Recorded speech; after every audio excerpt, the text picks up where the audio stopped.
안녕하세요. 안준식 세무사입니다. 법인 사업을 운영하시다가 보면 법인과 관련된 세금이 체납되는 경우가 있을 수 있거든요.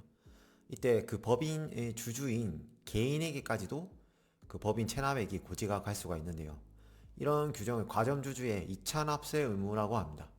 오늘은 이 이차납세 의무 요건에 대해서 간략하게 설명드리고 제일 중요한 이 이차납세 의무가 취소는 되는 건지 이 부분에 대해서 한번 설명드려 보도록 하겠습니다. 실제 상담 사례를 먼저 말씀드리면 아버지가 운영하시던 법인이 세금이 체납이 되었는데 자녀인 자기 앞으로 몇천만 원의 고지서가 왔을 때 일단 이게 맞는 건지 그리고 취소는 가능한 건지 이런 문의를 주시는 분들이 많거든요.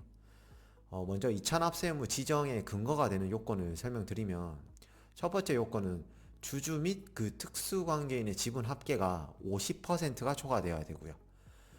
가족분들로 주주 구성원이 되어 있다면은 보통 이 요건은 쉽게 충족이 되고요. 그 다음에 두 번째 요건인 그 법인의 경영에 대하여 지배적인 영향력을 행사하는 자. 이게 두 번째 요건이거든요. 그래서 이 두 가지 요건이 모두 충족이 될 경우에는 과점주주로서 2차 납세 의무가 발생하게 됩니다.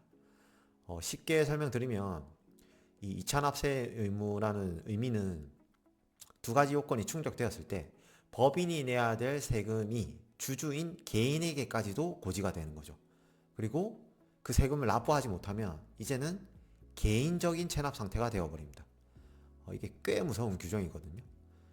저도 세무공무원으로 근무할 때 2차 납세 의무 지정을 해서 법인 세금 징수 업무를 많이 했었는데요. 세무공무원분들 입장에서는 가족 간의 주주 구성이 되어 있다고 한다면 그 법인의 경영에 지배적인 영향력을 행사한다고 쉽게 생각하실 수밖에 없거든요. 그래서 결과적으로 2차 납세 의무 지정을 해서 고지서를 통지하시는데요. 문제는 그 법인의 경영에 지배적인 영향력을 행사하지 않은 주주분들도 계시거든요. 그러니까 예를 들면 자신의 명의가 도용된 경우도 있을 수 있고요. 생각보다 실무에서 종종 보게 됩니다. 명의 도용이 되어서 자신은 전혀 알지도 못하는 법인에 주주로 등재되어 있었다. 이런 경우도 있을 수 있고요.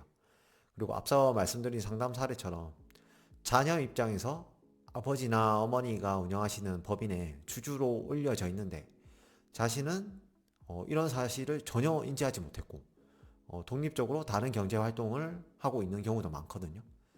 이럴 때는 앞에서 설명드린 두 번째 요건인 법인의 경영에 영향력을 행사하는 자에 대한 이 요건이 충족이 안 될 가능성이 있습니다.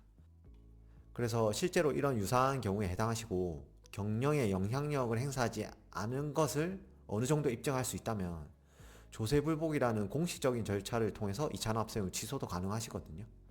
만약에 이런 경우에 해당하시는 분들은 연락을 주시면 제가 조세불복을 한번 제기해 볼 수 있는 경우인지 상담을 도와드리고 있으니까요. 필요한 분들은 연락 주시고요. 조금 더 자세한 내용은 영상 고정 댓글에 제 블로그 링크가 있습니다. 그 블로그 내용 한번 읽어보시면 조금 더 자세하게 이해하실 수 있을 것 같습니다. 오늘은 법인 체납과 관련된 2차 납세 의무에 대해서 알아보았습니다. 그럼 다음에도 도움이 될 수 있는 영상으로 찾아뵙겠습니다. 감사합니다.